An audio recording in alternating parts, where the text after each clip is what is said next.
Hello, आप सभी कैसे हैं। आप सभी का मेरे यूट्यूब चैनल बीएचयू एकेडमी में स्वागत है। आज हम लोग रीजनिंग से संबंधित महत्वपूर्ण प्रश्नों को देखेंगे।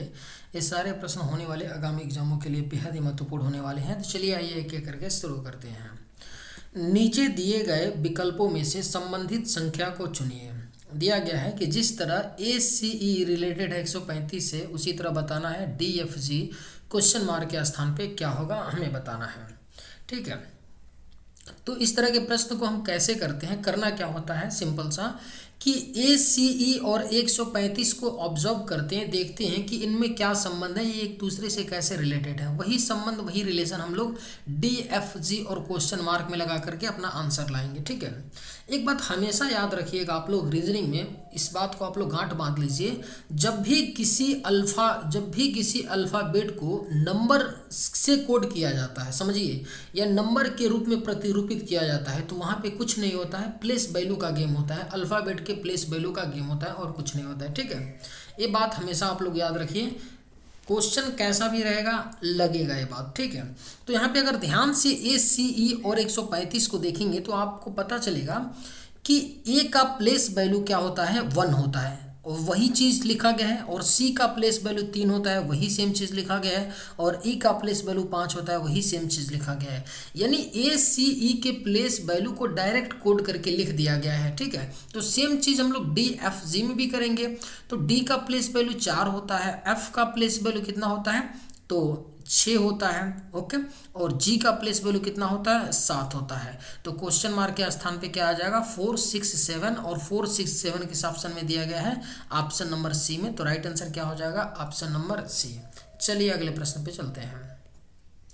नीचे दी गई श्रृंखला श्रेणी में प्रश्नवाचक चिन्ह के स्थान पर कौन सी संख्या आएगी। सीरीज का प्रश्न दिया गया है और पूछा जा रहा है कि यहाँ क्वेश्चन मार्क के स्थान पे क्या आएगा।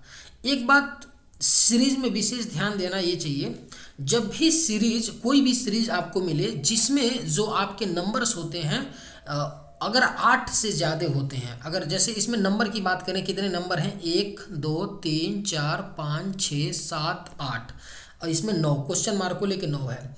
जिस भी सीरीज में अगर 8 से ज़्यादा अगर नंबर होते हैं तो उसमें वह किस तरह का सीरीज होता है, वह मिक्स सीरीज होता है। मिक्स सीरीज होने का मतलब कि किसी दो सीरीज को मिला करके एक सीरीज का बनना क्या होता है, मिक्स सीरीज होता है। यानी कि इसमें आपका क्या है कि इसमें 2 सीरीज है। ठीक है, तो 2 सीरीज कौन कौन सा है, एक सीरीज है 50 51 54 59 और क्वेश्चन मार्क। ठीक है, और दूसरा है 60 62 66 72। लेकिन एक बात देखिए कि जो पहला सीरीज है 50 51 54 59, उसके बाद क्वेश्चन मार्क, यानी पहले सीरीज से ही हमारा क्वेश्चन मार्क के स्थान पे क्या आएगा पता चल जा रहा है। तो दूसरी सीरीज को हम लोग भूल जाएंगे। ठीक है, दूसरे सीरीज को हम लोग बिल्कुल भूल जाएंगे और पहले सीरीज पे फोकस करेंगे, क्योंकि हमारा आंसर आने से मतलब होता है। ठीक है, तो 50 में क्या ऐड करें कि 51 आ जाए, अगर +1 ऐड कर देंगे तो 51 आ जाएगा, बिल्कुल आ जाएगा। और 51 में क्या ऐड करें कि 54 आ जाए, अगर +3 ऐड कर देंगे 51 में तो कितना आ जाएगा, 54 आ जाएगा। और 54 में क्या ऐड करें कि 59 आ जाए, अगर +5 ऐड कर देंगे तो 59 आ जाएगा। ठीक है, अब 59 में क्या ऐड करें कि क्वेश्चन मार्क के स्थान पे आ जाए। तो ध्यान से अगर आप लोग देखेंगे तो 1 के बाद 3 हो रहा है, 3 के बाद 5 हो रहा है ऐड, तो अगली बार क्या ऐड होगा, अगर आप देखेंगे तो 1 3 5 क्या है, प्राइम नंबर है। ठीक है, तो अगली प्राइम नंबर क्या ऐड होगी, 7 ऐड होगी, +7 ऐड होगा। तो 59 में +7 ऐड कर देंगे तो क्वेश्चन मार्क के स्थान पे 66 आ जाएगा, और 66 किस ऑप्शन में दिया गया है, ऑप्शन नंबर डी में। तो करेक्ट आंसर क्या होगा, ऑप्शन नंबर डी। उम्मीद करते हैं कि आप लोग समझ पाए होंगे। चलिए अगले प्रश्न पे चलते हैं। निम्नलिखित आकृति को बनाने के लिए कम से कम कितनी रेखाओं की जरूरत होगी। हमें बताना है कि ये जो डायग्राम दिया है ना, इसको बनाने के लिए मिनिमम रेखा कितनी होगी, यानी कम से कम रेखा कितनी जरूरत पड़ेगी। ठीक है, तो काउंट कर लेते हैं, सिंपल सी बात है। ठीक है, अब देखिए जो पहली हम रेखा काउंट करेंगे, एक एक काउंट कर ले रहे हैं, यहाँ से यहाँ तक एक रेखा हो गई, बिल्कुल। दूसरी यहाँ से यहाँ तक हो गई, ठीक है, 2 रेखा हो गई। सेम इसी तरह तीसरी एक ये रेखा हो गई, सेम इसी तरह चौथी एक ये रेखा हो गई ना, बिल्कुल। ओके, और सेम इसी तरह ध्यान दीजिएगा, ये 5वीं रेखा हो गई और ये 6ठी रेखा हो गई। हमने 6 रेखाएं काउंट कर ली है। अगली कौन सी हो गई, एक 7वीं, एक 8वीं, एक 9वीं, ठीक है। अगली एक 10वीं, एक 11वीं, एक 12वीं और एक लास्ट 13वीं। यानी टोटल हमें 13 कम से कम रेखाओं की जरूरत पड़ेगी इस आकृति को बनाने के लिए। तो 13 किस ऑप्शन में दिया गया है? ऑप्शन नंबर बी में। तो करेक्ट आंसर ऑप्शन बी होगा। चलिए अगले प्रश्न पे चलते हैं। एक निश्चित कूट भाषा में ट्रेवल को 156 के रूप में लिखा जाता है, तो उसी भाषा में आलमंड को किस प्रकार से लिखा जाएगा? इस तरह का प्रश्न जो होता है ना, एक पूछा ही जाता है, एसएससी तो पूछती ही है, आपका रेलवे में भी पूछा जाता है। और जब भी देखिए रीजनिंग के प्रश्नों को ना समझिए कि कैसे अप्रोच क्या होना चाहिए। कोई प्रश्न आपको दिखा तो उसको सॉल्व करने का आपका अप्रोच क्या होना चाहिए, कैसे सॉल्व उस तरह के प्रश्नों को करते हैं, ये बात आपको पता होना चाहिए। ना कि आप क्वेश्चन पे क्वेश्चन लगाए जा रहे हैं और ये नहीं समझ रहे हैं कि अगर कोई आपके सामने क्वेश्चन आ रहा है तो उसको करेंगे हम कैसे तुरंत, मतलब क्योंकि एक माइंड सेट बनाइए ना। माइंड सेट बनाने का मतलब ये हुआ कि आप देखिए कि ये किस टाइप का प्रश्न है, ठीक है, और उस टाइप के प्रश्न को सॉल्व करने का हमने क्या तरीका सीखा है, ठीक है, उसमें क्या करते हैं, तो उसको समझिए, उसको याद रखिए, ठीक है ना। तभी जा करके आप कम से कम समय में रीजनिंग के प्रश्नों को कर पाएंगे। जब भी ऐसा आपको प्रश्न मिले, मैं ऊपर भी बोला था कि अल्फ़ाबेट को जहाँ भी अगर नंबर से कोड किया जाता है ना, तो वहाँ कुछ भी नहीं होता है, प्लेस वैल्यू का गेम होता है। अब यहाँ पे देखिए ट्रेवल को 156 के रूप में कोड कर रहे हैं, तो जाहिर सी बात है कि ट्रेवल के अल्फ़ाबेट के प्लेस वैल्यू को डायरेक्ट कोड कर नहीं रहे हैं, क्योंकि ट्रेवल में कितने आपके 6 अल्फ़ाबेट हैं और अंक कितने हैं, 3 हैं। तो क्या हो रहा होगा कि ट्रेवल जो है ना, इसके अल्फ़ाबेट का सम होकर के उसको सम करने पे आ रहा होगा, या सम में कुछ मल्टीप्लाई करने पे आ रहा होगा, यही हो रहा होगा, ठीक है, और कुछ नहीं। तो सिंपल सी बात है, हम ट्रेवल के प्लेस वैल्यू को क्या करते हैं, ऐड कर लेते हैं। TRAVEL, देखिए मैं समझाने के लिए लिख रहा हूँ, आपको एग्जाम में लिखना नहीं है, ठीक है ना। टी का प्लेस वैल्यू 20 होता है, आर का 19 होता है, ए का 1 होता है, भी का 22 होता है, ई का 5 होता है, एल का 12 होता है, ठीक है। अब ऐड कर लेते हैं।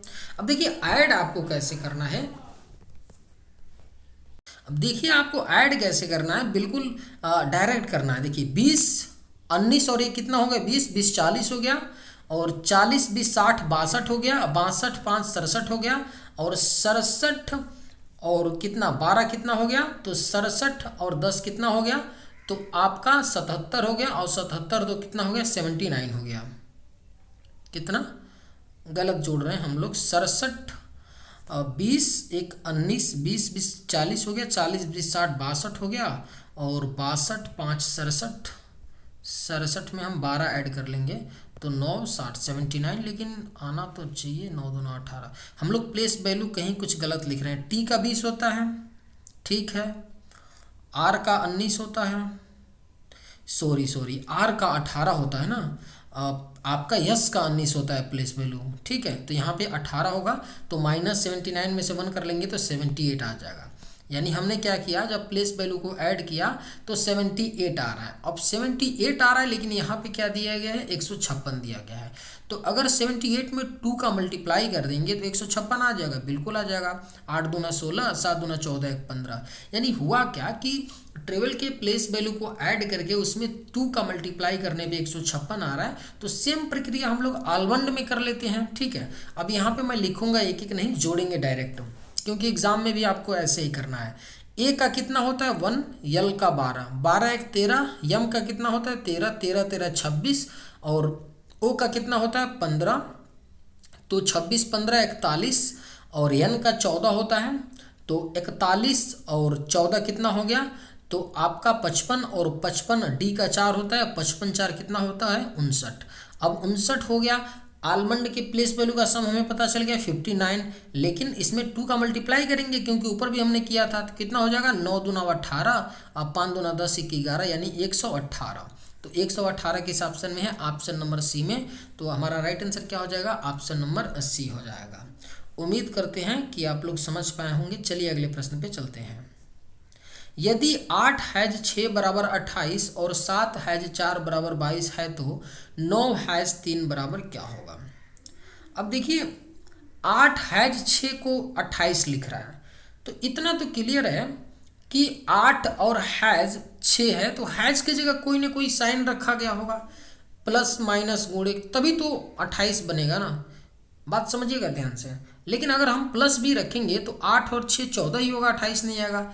डिवीजन रखेंगे तो दशमलव में वैल्यू आ जाएगी, गुणे रखेंगे तो 48 आ जाएगा। तो होगा क्या, और जो प्रक्रिया 8 है 6 में करने पर 28 आएगा, सेम प्रक्रिया 7 है 4 में करने पे 22 आएगा, वही प्रक्रिया हम लोग 9 है 3 में लगा के अपना आंसर लाएंगे। ओके, तो इतना तो क्लियर है कि जब भी ऐसा मिले आपको प्रश्न ना, तो जो साइन दिया होता है ना वहाँ पे प्लस या माइनस या गुणे या भाग्य होगा ही।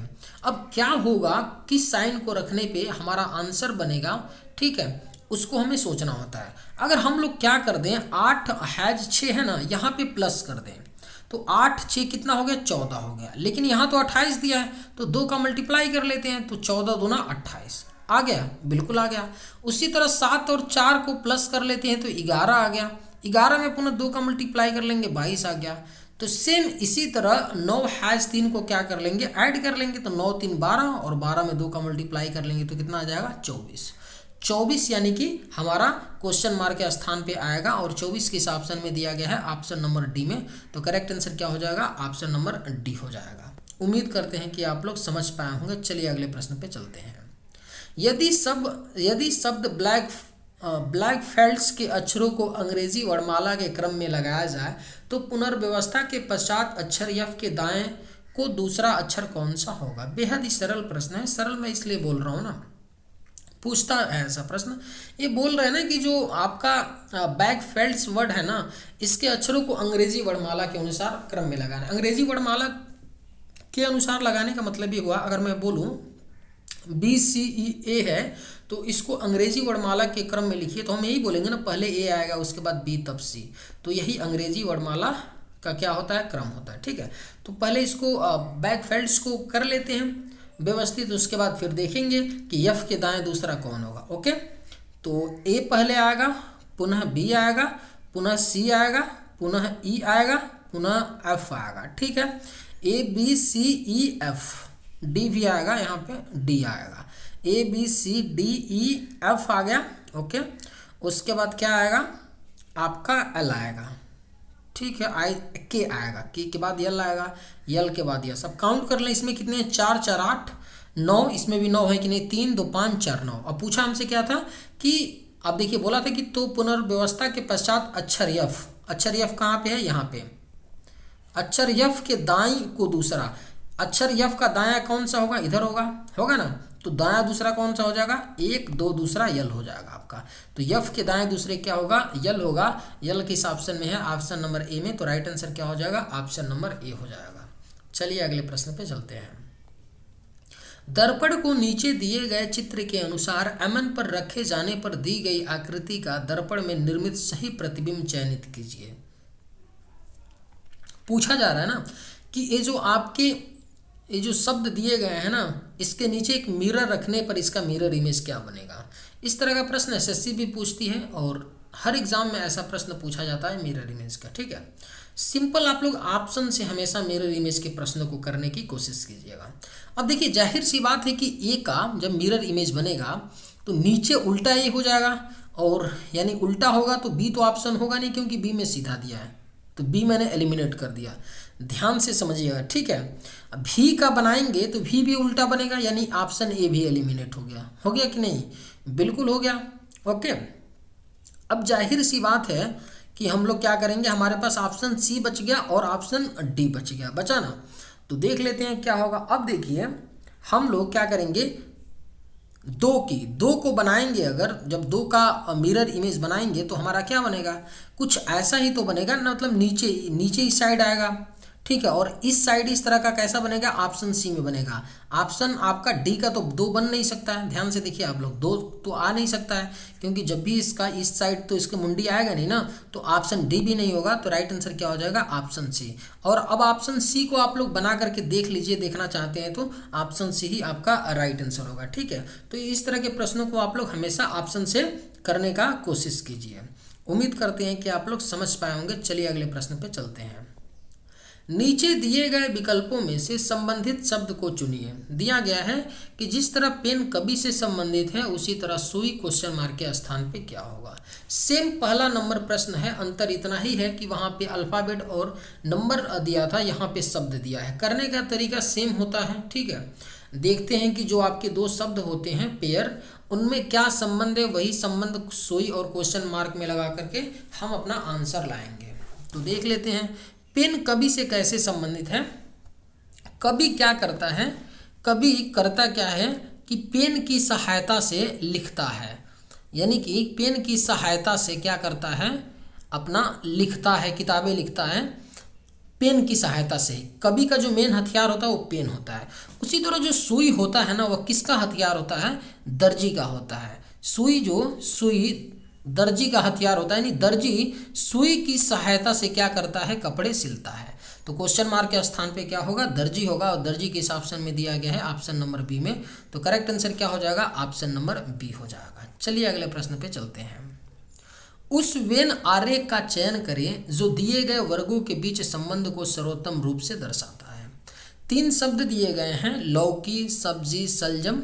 इन तीनों शब्दों से हमें एक डायग्राम बनाना है, ठीक है। तो बनाते हैं। लौकी का संबंध सब्जी से है क्या, बिल्कुल है, लौकी एक सब्जी होता है। लौकी का संबंध शलजम से है क्या, नहीं है। और सब्जी का संबंध शलजम से है क्या, है, क्योंकि सभी जो शलजम क्या है, एक सब्जी है। तो इतना क्लियर हो गया कि सब्जी के अंदर ही लौकी और शलजम होगा, ठीक है। तो हमने स से सब्जी यहाँ बना दिया, यहाँ पे यल से लौकी हो गया, और यहाँ से यस से शलजम हो गया, ठीक है। क्योंकि अब इस तरह का डायग्राम बनेगा, क्योंकि शलजम और लौकी में कोई संबंध नहीं है, तो इसलिए इनके जो सर्कल होंगे अलग अलग होंगे, लौकी के भी और शलजम के। और बड़ा वाला जो सर्कल है क्या है, सब्जी। सब्जी के अंदर लौकी और शलजम को रखा गया है, क्योंकि लौकी और शलजम क्या होता है, सब्जी होता है। तो इस तरह का डायग्राम बनेगा, और इस तरह का डायग्राम किस ऑप्शन में दिया गया है, ऑप्शन नंबर ए में। तो राइट आंसर क्या हो जाएगा, ऑप्शन नंबर ए। चलिए अगले प्रश्न पे चलते हैं। निम्नलिखित प्रश्नों में दिए गए विकल्पों में से वह शब्द चुनिए जो दिए गए शब्द के अक्षरों का प्रयोग करके नहीं बनाया जा सकता है। एसएससी का फेवरेट प्रश्न है, पूछता है एक, कह रहा है ना, सिंपल सी भाषा में समझिए, कह रहा है ना कि जो कंपेंसियोनेट शब्द दिया गया है ना, कंपेंसियोनेट, इसके अल्फ़ाबेट का प्रयोग करके, ठीक है, इसके अक्षरों का प्रयोग करके कहा जा रहा है कि किस ऑप्शन को नहीं बनाया जा सकता है, ठीक है। तो देख लेते हैं।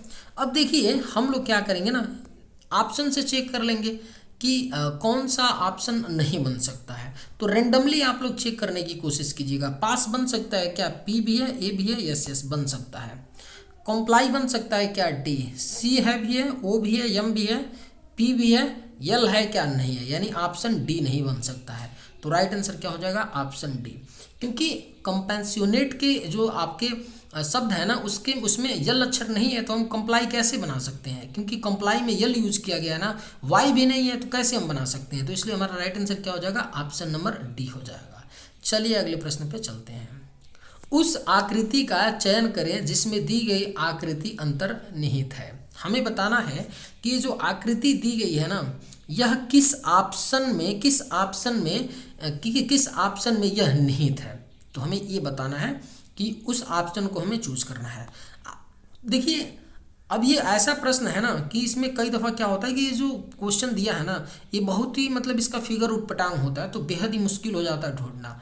इसलिए इसको भी आप लोग थोड़ा एलिमिनेट करने की कोशिश करिएगा ऑप्शन को, और उसके बाद आगे बढ़ने की कोशिश कीजिएगा। डी तो कभी नहीं हो सकता है, सिंपल दिख रहा है आपको।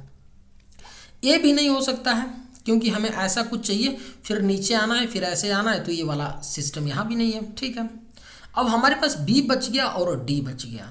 बी बच गया और सी बच गया। बी और सी में से हमारा कोई होगा। अगर हम लोग सी को देखने की कोशिश करेंगे, ध्यान से देखिएगा, तो सी की बात करें तो अगर हम यहाँ से यहाँ चले गए, यहाँ से पुनः नीचे आए, और नीचे से यहाँ, यहाँ से यहाँ, यानी कि हमारा ऑप्शन सी में है। क्यों, ऑप्शन सी को ध्यान से देखिएगा। यहाँ पे हमने यहाँ से यहाँ गए, फिर नीचे आ रहे हैं, और फिर ये ऐसे लाइन जा रहा है कि नहीं, और ये ऐसे आ रहा है, यानी कि ऑप्शन आपका सी करेक्ट हो जाएगा। ऑप्शन सी में आपका ये आकृति निहित है। तो राइट आंसर क्या हो जाएगा, ऑप्शन सी हो जाएगा। चलिए अगले प्रश्न पे चलते हैं। वेन आरेख में निम्नलिखित में से कौन सी संख्या केवल उन बच्चों को दर्शाता है जो पढ़ाकू और शरारती हैं। क्वेश्चन दिया गया है, देखिए आपके जो जितने भी डायग्राम है ना, जैसे कि आपका त्रिभुज है, यह चिल्ड्रेन को रिप्रेजेंट कर रहा है, आपका आयत जो है नाटी को रिप्रेजेंट कर रहा है, और आपका स्क्वायर स्टडियस को रिप्रेजेंट कर रहा है, यानी पढ़ाकू को, और सर्कल स्मार्ट को। ठीक है, तो हमें बताना है कि उन बच्चों को कौन सा नंबर दर्शाता है जो पढ़ाकू और शरारती हैं। ठीक है, तो सिंपल सी बात है कि बच्चे की बात कर लेते हैं, चिल्ड्रेन। ठीक है, उसके बाद क्या होना चाहिए, पढ़ाकू, स्टडियस, शरारती यानी कि नोटी। अब हमको उस नंबर को देखना है जो त्रिभुज, आयत और क्या है, वर्ग तीनों में कॉमन है। तो देख लेते हैं त्रिभुज, आयत और वर्ग, यानी कि त्रिभुज में भी हो, आयत, वर्ग, यानी हमारा नंबर क्या हो गया, दो संख्या। दो को देखिए ध्यान से, दो जो है ना आपका त्रिभुज में भी है कि नहीं, और यहाँ पे वर्ग में भी है कि नहीं, बिल्कुल, और यहाँ आयत में भी है, और आपका सर्कल में नहीं है ना, तो हमारा करेक्ट आंसर क्या हो जाएगा, ऑप्शन बी हो जाएगा। दो संख्या है जो उन बच्चों को दर्शाता है जो पढ़ाकू और शरारती हैं।